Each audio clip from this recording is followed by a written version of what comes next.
Start by wiping the door handle with a wet wipe. We provide 4 of these.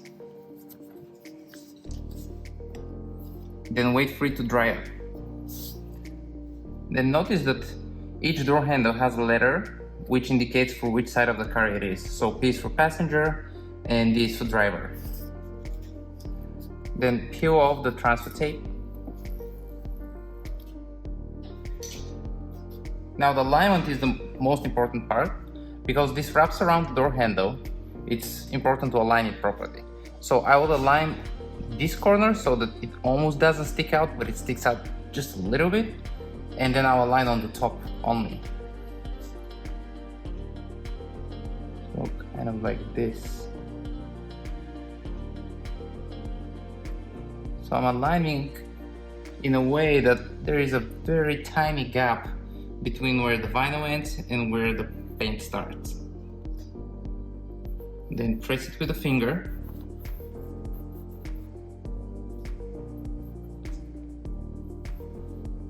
Make sure to go the entire length so that you don't leave any bubbles. And remove the transfer tape. Notice, don't pull the transfer tape towards you.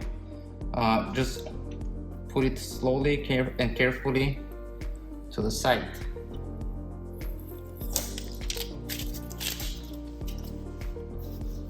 Now use the provided squeegee to wrap around.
That's it.